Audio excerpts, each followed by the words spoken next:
Ooh. Ah. Shiny rear wheel bearing. The other one has some noise whenever I jack it up. You can pull in and out on the wheel a little bit. I don't know for sure if that's where it's actually coming from.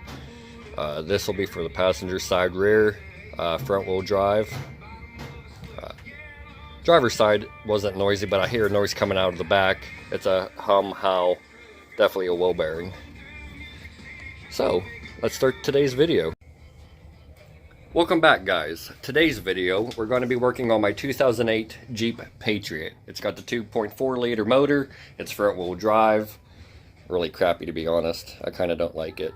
In other news for the Jeep, mysteriously now I don't have to flip the lever to shift it. Previously, you put your foot on the brake, try to put it in reverse, drive, what have you, wouldn't work. You had to flip the lever on the side.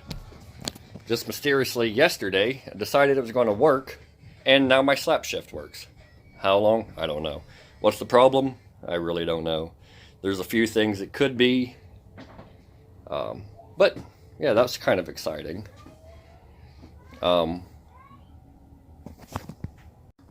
I've been hearing a weird noise. It's like a hum, howl, whirling sound. Sounds like it's coming from the passenger rear end. I ordered a wheel bearing. It came. I just haven't put it on, but that's what we're doing today. I don't believe the driver's side's messed up. Whenever I put these tires on, I did a couple things, just looking around, seeing if they might need replaced. I should have bought another one just in case, so both are done. Technically, you should do that. For whatever reason, I didn't. You guys might hear some background noise. There's other people here. There's a couple extra kids. Dogs. It'll be noisy. I have some music in the background just to try to keep my head going. For whatever reason, the last few days my head's been elsewhere. So that's another reason for the delay. But let's get cracking. I'm not sure 100% if you guys will be able to hear this or see it. It might be normal. I know there should be a little bit of play, not very much. This one, there's a little bit of play side to side. I doubt you can hear it, but if you pull in and out, you hear it. So the vehicle's already jacked up. I'm going to go ahead. You guys don't have to if you don't want to. My lug nuts are already broke. I'm loose. Excuse me. And I have it up on a jack stand. That's the weird thing with this. I could not find a comfortable, what I felt comfortable, place to put the jack stand. Because it's got a control arm in the back. In a couple places I tried, it just dropped the tire down. I don't like having it on the control arm like that. Whatever. Gotta do what I gotta do. I'm gonna leave a link in my description here very soon. I was wanting to do it by now, and I know in my other videos I've said, hey, it's coming up, it's coming up. But for whatever reason, I've just been kind of slow with it. The PT Cruiser is actually going to be featured. Here I go again. It will be. I'll be starting on it soon. There's a couple little things I want to do to the Jeep. I got to figure out why my low beams are out. I'm assuming it's just my bulbs. I got fog lights. That's going to be in a future video.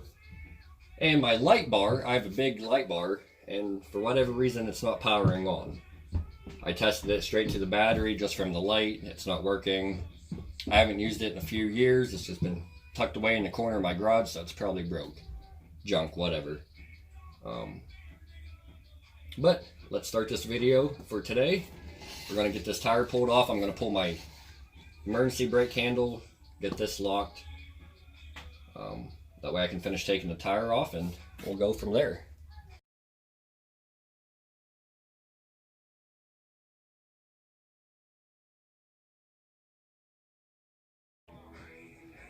I want to add this, but FedEx was just here.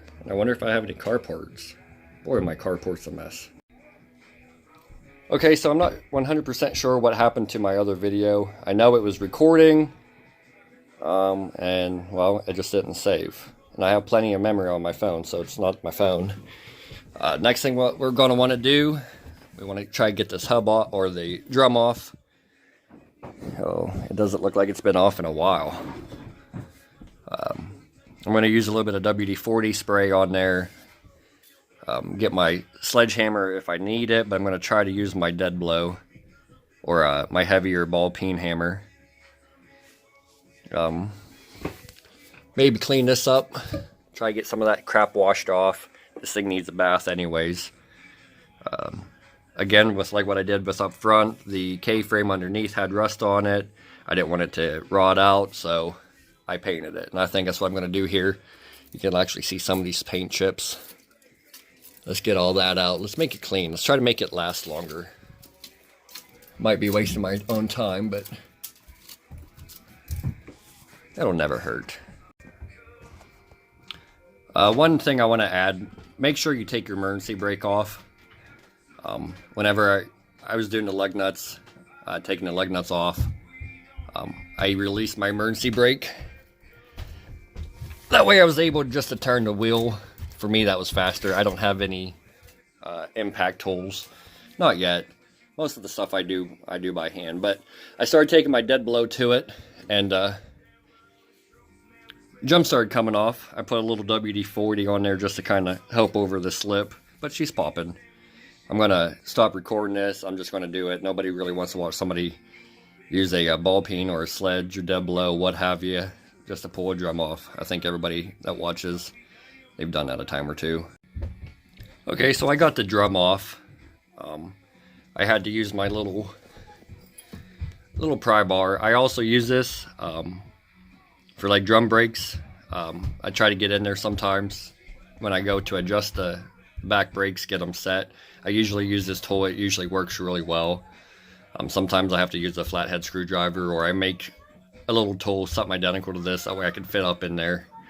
Other than surface rust on this rotor, or drum I mean, my bad, it's actually not bad. There's very little, I mean very, just, I can hardly feel it, but I think it's just where the rust line meets. But there's no gouges. It looks actually really, really good.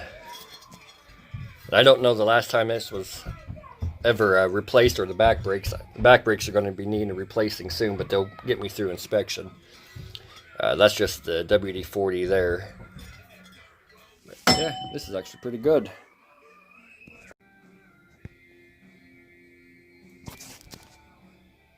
Okay, well, for whatever reason, it's filming like this. Okay, so the tools that I used to break the bolts behind this wheel bearing loose. Oh, I guess you can hear it.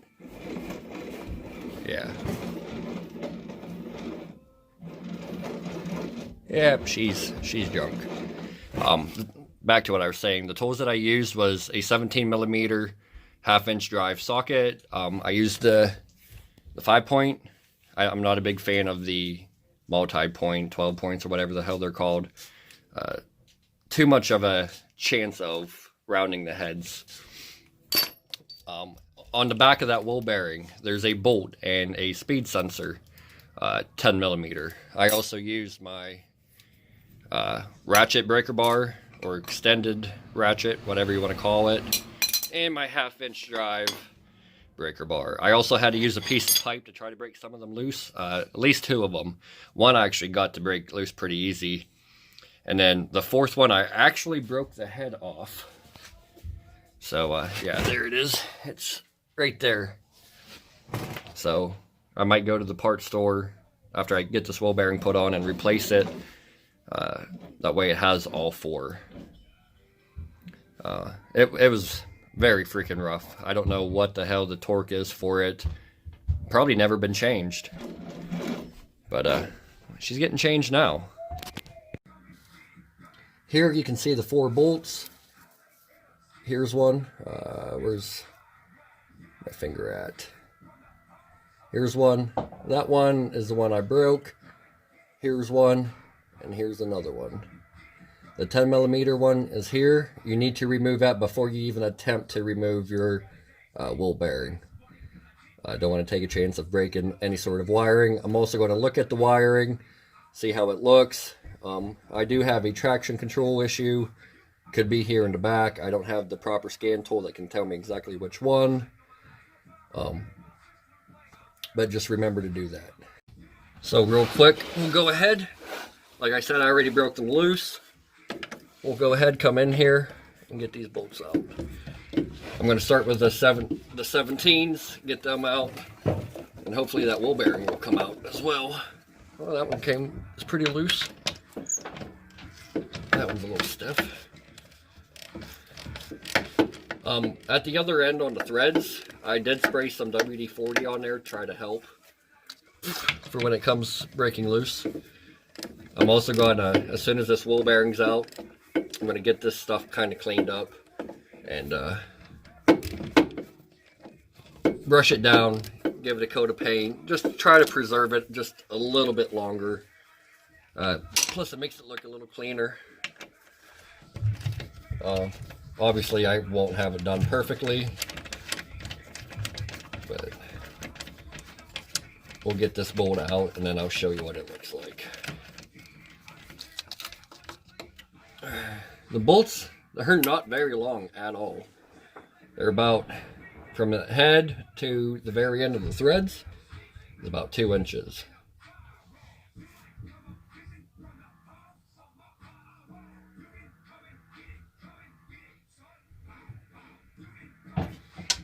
So, but yeah, that's where we're at with that. I'm going to go ahead, take these last 2 bolts out. I'm going to take that 10mm out and then try to get this wheel bearing out. Hopefully it comes out even though the head of the other bolt broke.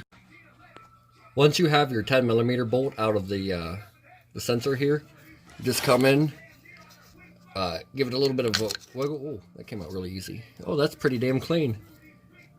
Nice and clean. Okay, well, sensor's out. Let's try to get this wheel bearing out. Okay, so now after quite a few hours, there's no footage of this. We got it out. Because of that broken bolt created extra steps, I was able to get the dust plate off in the assembly. Sadly, I had to take the brakes off. But due to my bolt being broke, I'll show you. It's assembled. I'm just going to set it up here. It's assembled something like this. There's a plate, and the bearing comes all the way up through. This spacer plate comes in between, makes everything good and tight. I didn't know that. And looking through the front, it was kind of hard to tell as well. But anyway, I was finally, with an air chisel, got the bolt itself, all of this, to separate, and that's when I found there's this plate. And I couldn't get in there at a good angle, even on this back side, to get this to pop up. And with the amount of rust that was in between everything here, it was basically seized itself. But once I got that off, I tried beating on the back of the wheel bearing because I don't have the bearing sledge, that little slide hammer for the bearing itself. Well, since I didn't have that, I had to pull the entire assembly apart and use my press. After I broke some of the plastic, use my press and press that bearing the whole way out. And now what I'm going to do is get all this all cleaned up, get the rust cleaned out, get it all brushed out, blown out, however, and get it painted. Just to give you a little peek, it's not perfect, but it's adding some protection. Doesn't look too bad. Let that dry for a few minutes. Get this brake line cleaned up a little bit. Get the new bearing put onto the plate. Get that set up, and we'll get ready for install again. What are we doing? I don't know. You don't know? We're doing a wheel bearing. Yeah, I'm not doing it. We just got done painting that, huh? Yeah, mana. Garage is aired out too, huh? Yeah, mana is quiet. And Banana. You want to say hi to everybody watching? Say hi. Hi. Say And thank you for watching. dito na po. Say thank you for watching. Banana. And football game. And yahapan doon na bata ke. Alright. Say see you later. Inwala. Well, it's all back together now. The bolts in the back are all tightened down. I got the sensor put in, it's tightened down. Brakes are back on. A little bit of adjustment here is going to be needed, but let's see here. I'm trying to do this one-handed. There we go.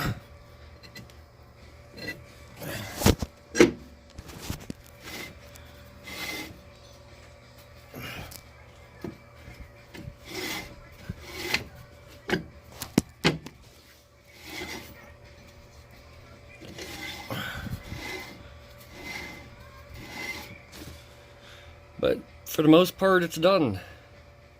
I do need to bleed since I had that brake line off. I'm going to go ahead, get a helping hand real quick, get that bled, and we'll get the tire back on, and we're done. Well, the brakes are now bled. Everything's good. While bleeding, I had them hold the brake, double check that this locked. She locked up. It's straight fluid now. All I have to do now is just get the tire put on, tighten everything down, and we're done with this video. Well there guys, we got her done. The bearing's done, everything's tightened down, lug nuts are torqued down to spec. The next video should be my little light pods, my fog lights, whatever. And hopefully diagnosing my low beam. I gotta get that issue fixed really quick. But for right now, I'm going to get the garage straightened up, get my tools put up, and we'll see you next time. And if you found this video interesting, you liked it, or you learned something from this, hit that like button, let me know. Like my videos if you can, if you watch them. Watching them would help me a lot. Also hit that subscribe button. Here in the very close future, I'm going to be doing my PT-GT. See if we can bring it back to life safely. We'll go through, we'll find out what all damage was done, what parts I'm going to need. And if any of you PT-GT folks out there have any spare parts that I might need, shoot me a message, leave a comment. If you sell them decently priced, I'll definitely buy them from you. I really want to get that car going again. But until next time, thank you for watching.